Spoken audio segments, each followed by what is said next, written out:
Ukrainian President Volodymyr Zelensky's chief of staff has resigned following raids on his home by anti-corruption agents. Andriy Yermak is accused of embezzling millions of dollars from public funds. He's been a key figure in talks with the US on their peace proposals.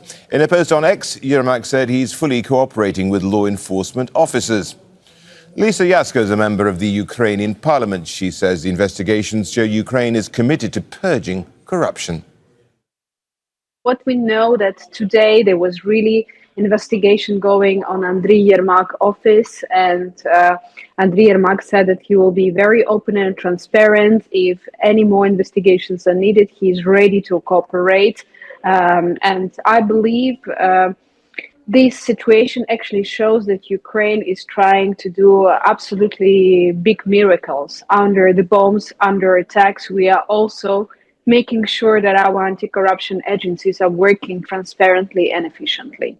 I don't think it undermines, but it makes his position harder, because definitely there is a pressure on the war, and there is a pressure also from internal situation in the country, from the society. We, as people in Ukraine, we really demand justice and answers to our questions. If there is something that is not just, we will not forget about that. Even if we understand that now it's not the right timing because of the war, let's say tomorrow, we will not forget about that. We will be demanding justice and transparency.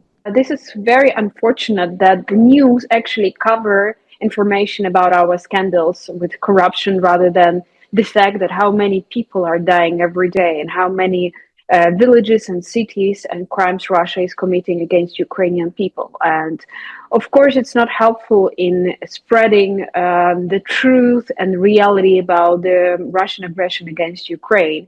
But we also don't want to say that we don't have problems in our country. Of course, we do.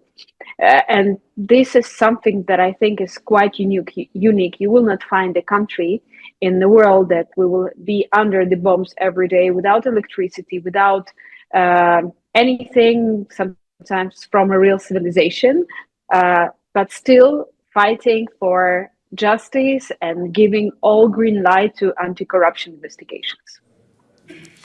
Lisa Yermak talking to me, just Yasko, should I say, talking to me just a short while ago. Well, Rory Challands is alive for us from Kyiv. And he joins us now, advisors, allies, ministers, and now chief of staff of the president. This is all getting very close to President Zelenskyy, don't you think, Rory? It absolutely is, and Andriy Yermak is basically as close as you can get to President Zelenskyy without being President Zelenskyy himself. It's been a dramatic day, started pre-dawn with those searches on Andriy Yermak's home inside the kind of sealed-off governmental quarter of Kyiv, which is up on the hill behind me over there. You can't really get into that part of town, roadblocks, police checks, etc. But a couple of still pictures were released in the short hours after those searches, showing the officers going into the home. And Yermak confirmed that they had done so and that he was cooperating. And this day has come to its conclusion with Yermak himself leaving the presidential office. Now, President Zelenskyy has said that there will be a reboot of the office of the president of Ukraine, that Yermak has resigned. Already, presidential decree number 868/2025 has been published on the presidential website, which is the dismissal of Yermak. And Zelenskyy has gone on to say that Russia very much wants Ukraine to make mistakes. There will be no mistakes on our part.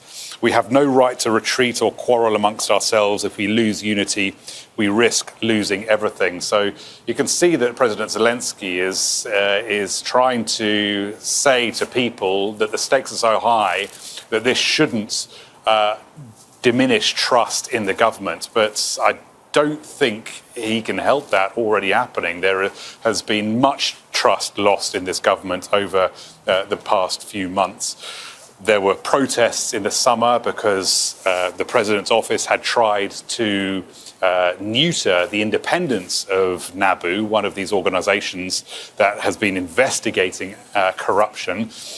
That supposedly came from Yermak himself. He had to backtrack from that, Zelenskyy. Now he has lost his right-hand man. I think it's unmistakable that President Zelenskyy is probably a diminished person at the moment because of all this. Rory, I mean, the timing here couldn't be really worse. It's a big deal. It's a crucial moment in the war. Yeah, absolutely.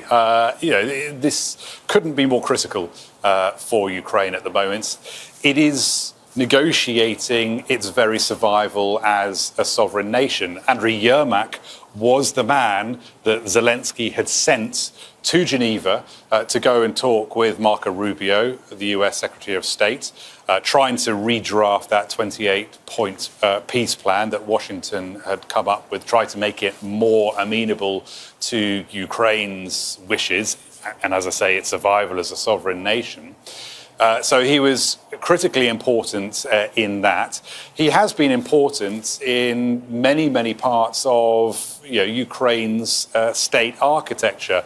His role as Zelensky's right-hand man was quite a vague one, but in reality, it was hugely expansive. He could handpick cabinet positions, he could make military decisions, he could go to Geneva, he could negotiate with the Americans. It made him very unpopular to lots and lots of people who thought he'd accrued much too much power, power disproportionate to his position. Well, as we can see at the moment, that power has now drained away from him very, very quickly.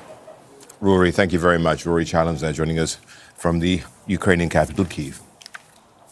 Don't miss out, get the full picture. Subscribe to Al Jazeera for reliable news and expert insights. Like, share, stay ahead.